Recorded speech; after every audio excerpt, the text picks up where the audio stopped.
civil society is fully in a state of gun crisis. And, I just, lay this out. Yesterday was the 309th terrorist mass shooting in America so far this year. No other country in the world experiences this. And by the way, this is just the tip of the iceberg. In the last 72 hours, there's an amazing website, gunviolencearchive.org/last-72, number 72-hours. Gunviolencearchive.org/last-72 hours.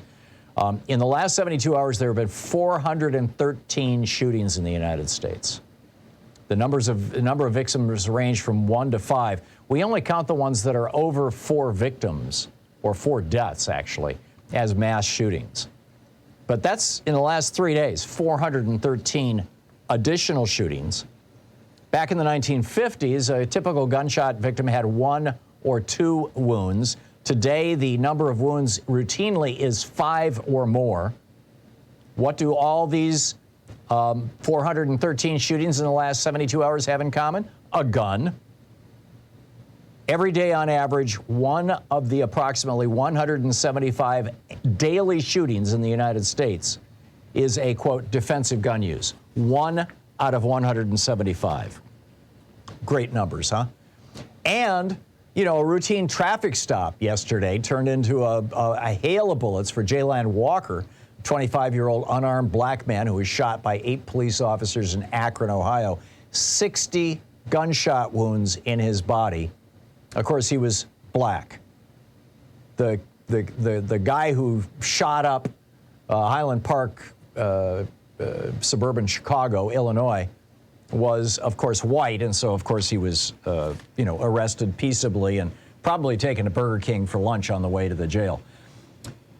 Bottom line is, civil society has certain requirements. If you're going to have a functioning civil society, there are a couple of things you have to have. And at the very top of that list, is a sense of public safety. I have worked in countries. I worked in Uganda during the Ugandan Civil War when Idi Amin got run out of the country. I've worked in Haiti. I've worked in, I could go through a list, but we were in Thailand during the military coup there. I was in Peru when the Shining Path was blowing stuff up. I was in Colombia. We had 3 bombs go off within 6 blocks of us when I was in Bogota back 30 years ago. I have been in societies where people don't feel safe. And I can tell you, when people don't feel safe, everything changes. First of all, people tend to embrace right-wing governments because the right-wingers are out there saying, oh, yeah, you don't feel safe? Well, just vote for us because we're the law and order people, and we will take care of those evil criminals. Right? This is how Nixon got elected in '68. I mean, his whole shtick was law and order. Remember it? So, number one, if you want to have a safe society, you've got to have, or if you want to have a functioning civil society, you've got to have a safe society. So, if somebody wanted to really screw up America, somebody like, say, Vladimir Putin, wanted to really disrupt our country, how do you do it? Well, how about taking us from where Europe is right now? Most European countries, you have 15 to 20 weapons per 100 people. Some are as low as 10 weapons per 100 people. And by the way, in the United States, 40 years ago, at the beginning of the Reagan Revolution, we were at around 30 weapons per 100 people in the United States.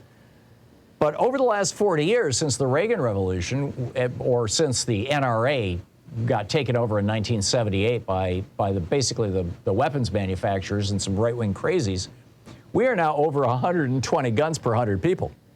There are over 400 million guns in America. All of this just in the last 40 years. This is another echo of the Reagan Revolution. And people say, well, so what? Well, there are more car accidents in New York City than there are in Boise, Idaho. Why? Because there's more cars. There's more car accidents in Portland, Oregon than there is in Roseburg, Oregon. Why? Because there's more cars. More cars, more accidents, more guns, more shootings. This is common sense. What kind of idiot can't acknowledge this? So if you wanted to destroy the United States, All you have to do is get the number of guns per people up to a certain threshold where, you start having a couple hundred, 415 shootings in a 3-day period. And guess what? We're there right now. We have 400 million guns in the United States. Which reminds me of a headline I saw on September 17th, 2019 from NPR.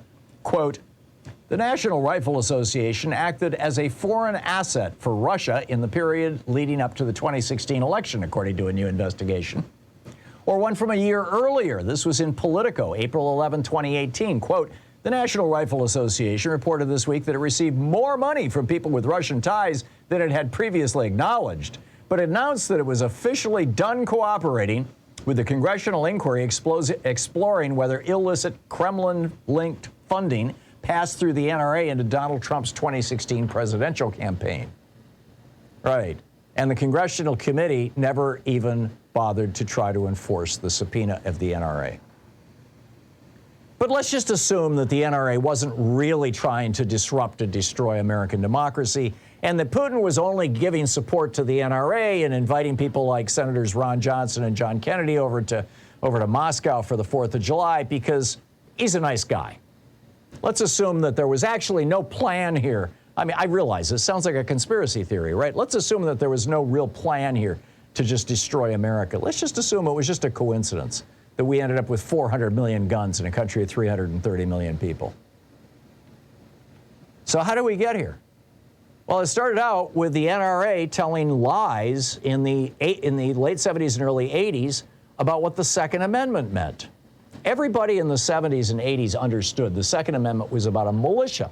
And it was. It was entirely about a militia. There was a huge debate at the founding of our republic about whether we should have a standing army during times of peace or whether we should do like Switzerland does, and the state militias are active throughout the year, and if the country is invaded, they become federalized.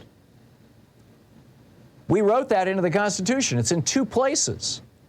The power to call forth the militia, they're both in Article 1, Section 8, the power to call forth the militia, and the fact that Congress can only appropriate money for the Army for 2 years. That debate ended with the War of 1812.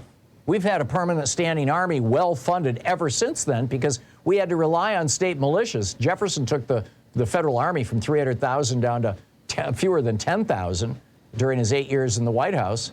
And then as James Madison became president, Britain and Canada just marched into our country, made it all the way down to Washington, D.C., and burned the White House.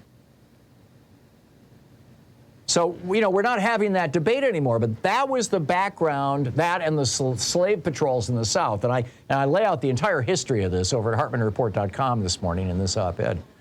That was the background of the Second Amendment. Now, Scalia lied through his teeth in the Heller decision, and the NRA continues to lie, saying, oh, no, the founders put it in there for self-defense, or the founders put it in there so that if our politicians ever start behaving badly, we can shoot them. That was as stupid, that is as stupid an idea now as it would have been had it been proposed back in 1787, but it never was. Nobody ever even suggested such a thing. And yet when I brought this up over the weekend on Twitter, I must have had 30 people say, oh no, the Second Amendment is there to prevent tyranny. No, it's not. It's to prevent an army from staging a coup. This is totally bizarre.